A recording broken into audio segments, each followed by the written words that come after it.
Welcome back, my dear students of class 6. This is the next part for chapter 3. We were on the third chapter of science. Name was separation of substance. Chapter name was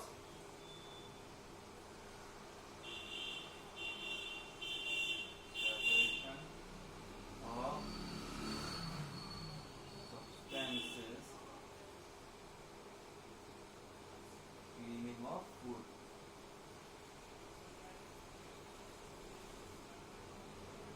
ठीक है, हाँ ये हमारा chapter था। हमने अब तक पढ़ लिए थे सारे मेथड्स। हमने इसमें सेपरेशन पढ़ा था, सेपरेशन क्या होता है, सेपरेशन के मेथड्स पढ़े थे, फूड की क्लीनिंग पढ़ी थी, इसकी इंपॉर्टेंस पढ़ी थी कि क्यों सेपरेशन जरूरी है। बताया था ना मैंने कि एक टोटल सब्सटेंस में से प्योरिटी निकालने के लिए, कोई प्योर सब्सटेंस निकालने के लिए, इम्प्योरिटी हटाने के लिए हमारा ये क्या है, जरूरी है। इसमें क्या था, सेपरेशन ऑफ सब्सटेंस जो था वो एक था पहला सॉलिड फ्रॉम सॉलिड। इसमें हमने कुछ मेथड पढ़े। नेक्स्ट था सॉलिड फ्रॉम लिक्विड। इसमें दो टाइप थे,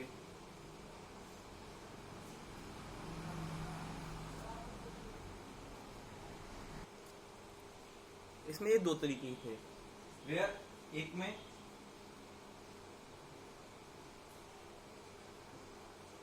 इनसॉल्युबल सॉलिड था। कैसा था, इनसॉल्युबल सॉलिड, और दूसरा था सॉल्युबल सॉलिड।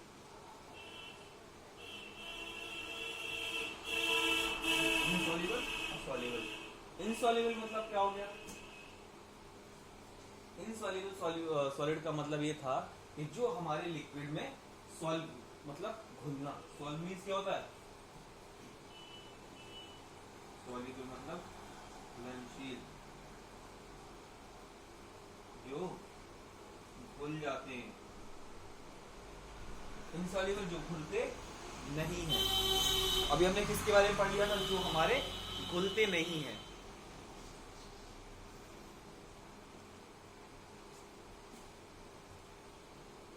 इनसॉल्युबल मतलब जो घुलते नहीं। इसमें हमने दो मेथड पढ़ लिए थे,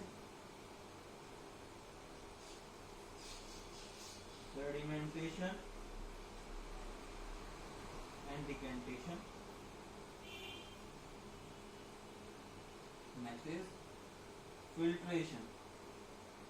ठीक है, ये मेथड हमने पढ़ लिए थे। आज हमें क्या पढ़ना था, इसमें हमने क्या पढ़ा था, इनसॉल्युबल में सैंड थी, क्ले था, सैंड एंड वाटर था। ठीक है, आज हम देखेंगे सॉल्युबल सॉलिड्स के बारे में, जो कि हमारे क्या हो जाते हैं, मिक्स हो जाते हैं। चलिए देखते हैं। रिलीज कर रहा हूं, किसी को लिखना हो लिख लो।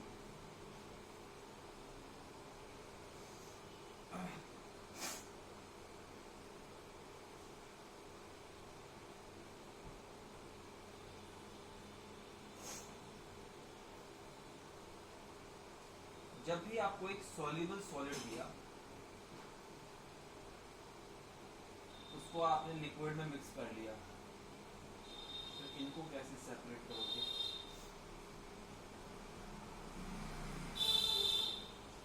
एग्जाम्पल के लिए सॉल्ट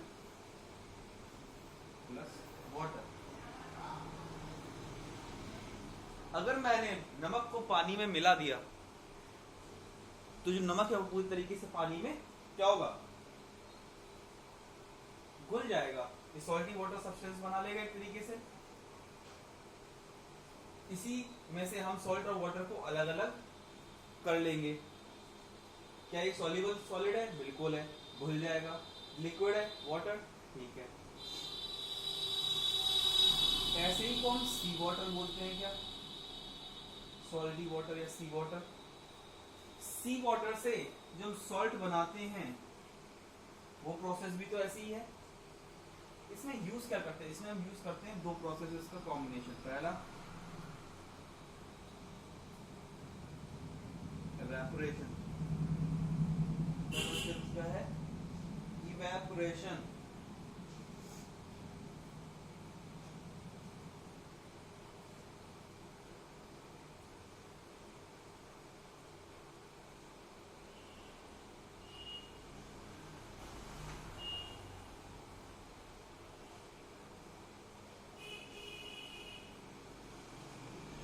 इवापोरेशन में हम क्या करेंगे, पहले एक एक करके समझते हैं। चलिए,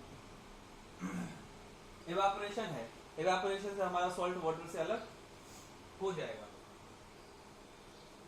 देखिए मैं पूरा बता देता हूँ कैसे कैसे क्या क्या रहेगा। देखो,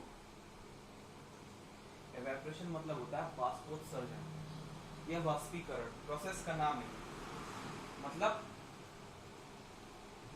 एक तरीके से पानी को उबालना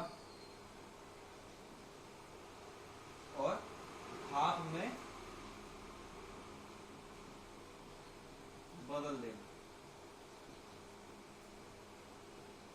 पानी को उबालना और भाप में बदल देना, इसी को कहते हैं इवेपोरेशन। ठीक है। अच्छा, अगर हम पानी में नमक को मिक्स कर दें और फिर उसको उबालेंगे तो क्या नमक भी उड़ जाएगा? क्या कभी नहीं उड़ेगा, केवल क्या उड़ेगा? पानी। तो देखो हमने क्या किया, एक बीकर है, इसमें पानी भरा हुआ था, इसमें नीचे सॉल्ट भी इसमें मिक्स था। ठीक है, इसको हमने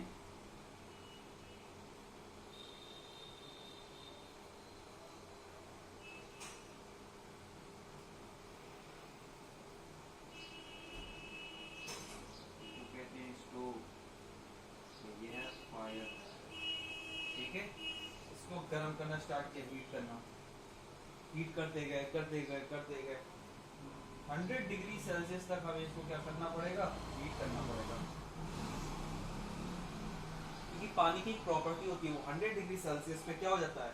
वेपर में कन्वर्ट या भाप में कन्वर्ट हो जाता है। तो यहाँ से वाटर वेपर्स भाप बन के निकलने लगेंगे, स्टीम कह सकते हो आप। ठीक है, करते करते ये पानी धीमे धीमे धीमे धीमे फिर यहाँ से कम होना शुरू होगा।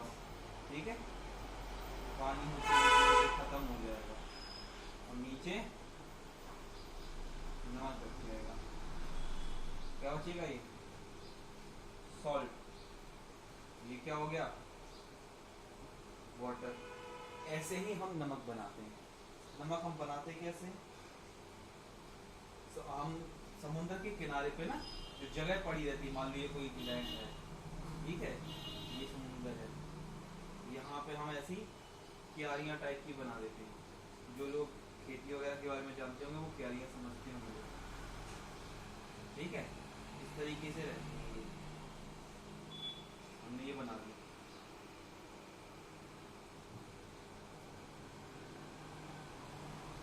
अब होगा क्या? जब लहर आएगी तो पानी इन गड्ढों इसमें भर जाएगा। ठीक है, कैसे? इसकी जो साइड होती है ना, ये हम ऊपर उठा देते हैं, थोड़ी सी ऐसी ऐसी उठा देते हैं, इनमें पानी भर जाता है। ठीक है, इनकी साइड में जब इनमें जब गैप्स में पानी फिल हो जाता है, वाटर, कौन सा वाटर? सी वाटर। फिर इसको हम कई दिनों तक छोड़ देते हैं, फिर धूप पड़ती रहती है, पानी इसमें से उड़ जाता है भाप बन के। फिर यहाँ पे जो जमा हो जाता है नमक, उसको हम उठाते हैं, फिर फैक्ट्री भेजते हैं। फैक्ट्री में फिर उसमें फिल्टर किया जाता है, साफ किया जाता है उसको, फिर उसमें आयोडीन मिलाया जाता है, फिर टाटा के नमक बनते हैं और भी कंपनियों के बनते हैं, और फिर आपको मिलते हैं शॉप्स पे। समझ में आ गया? Evaporation is the process which is responsible for the salt making from sea water. We obtain salts from sea water by the help of evaporation process. मतलब एवापोरेशन प्रोसेस की वजह से हमें इन समुद्र के पानी से नमक प्राप्त हो जाता है। क्लियर है ये? चलिए, ठीक है। एक और प्रोसेस होती है, दैट इज कंडेंसेशन।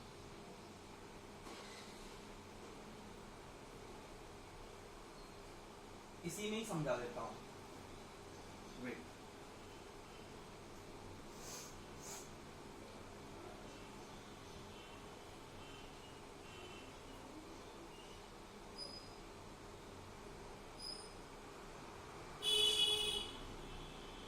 ये स्टीम ऊपर आई, मैंने यहाँ पे एक फनल लगा दी, ट्यूब।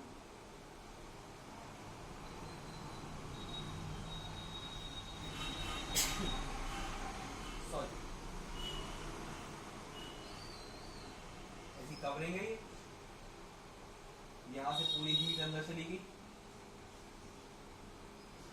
यहाँ से ये सारी भाप आ रही है, स्टीम आ रही है। अब हम इस स्टीम को क्या करेंगे, ठंडा कर देंगे। यहाँ पे अगर मैं इसके आसपास, ट्यूब के आसपास यहाँ पे बर्फ बांध दूं, आइस रख दूं, या ऐसे भी छोड़ दूं तो भी हो जाएगा, लेकिन अगर आइस रख देंगे तो ये स्टीम क्या होगी, फिर ड्रॉप्स में कन्वर्ट हो जाएगी, वाटर ड्रॉप्स में। ठीक है, लाके इसको हम बीकर में यहाँ पे भर देंगे, पानी आ जाएगा। ठीक है, तो ये क्या हो गया, स्टीम को हमने ले जाके फिर से पानी में कन्वर्ट कर दिया। इस प्रोसेस को बोलते हैं कंडेंसेशन प्रोसेस। ठीक है, अभी हम आपको बताते हैं कंडेंसेशन एक्चुअली में होता क्या है। ये समझ में आ गया कि भाप से कैसे पानी बन जाएगा। चलिए,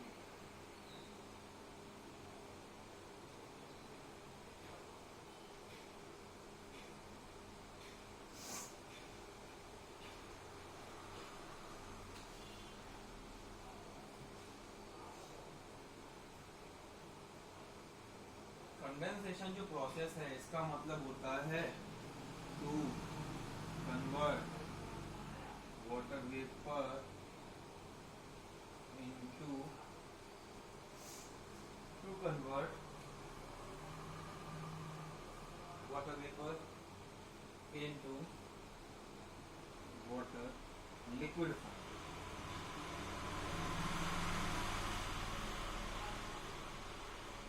ठीक है, मतलब वाटर वेपर को वाटर में कन्वर्ट कर देना, इसको कहते हैं कंडेंसेशन प्रोसेस। और दूसरा हमारा क्या था, हमने क्या पढ़ा था, एवेपोरेशन। एवेपोरेशन मतलब क्या है, टू कन्वर्ट वाटर इनटू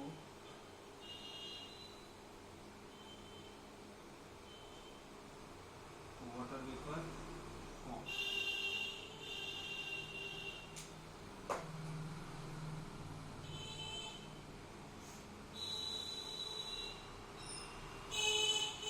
यहाँ पे हमारा ये चैप्टर खत्म हो जाता है। अगर अब मैं आपको पानी दे दूं, उसमें नमक भी खुला हुआ है और सैंड भी खुली हुई है, तो सैंड निकालने के लिए या तो हम सेडिमेंटेशन इस्तेमाल कर लेंगे, देन उसको डिकेंट कर लेंगे, या फिर फिल्ट्रेशन यूज कर लेंगे, सैंड अलग हो जाएगी। फिर जो बचेगा नमक और पानी, उसको हम एवापोरेशन से नमक को अलग कर देंगे और कंडेंसेशन से पानी को। कोई दिक्कत वाली बात नहीं है। यही आपके जो लास्ट पेज है इस बुक चैप्टर का, separation using more than one method, इसमें यही बताया गया। ये हालांकि डेप्थ डिटेल में नहीं आपके में, लेकिन फिर भी मैंने आपको समझा दिया। अगर मैं 2 या 2 से ज्यादा मटेरियल या सॉल्युबल सॉल्ट्स को मिक्स कर दूं, तो उनको सेपरेट करने के लिए भी मुझे ज्यादा मेथड यूज करनी पड़ेगी। ठीक है, अभी मैं यहीं पर खत्म करता हूं इसको, बाकी के लिए फिर मिलेंगे। ओके,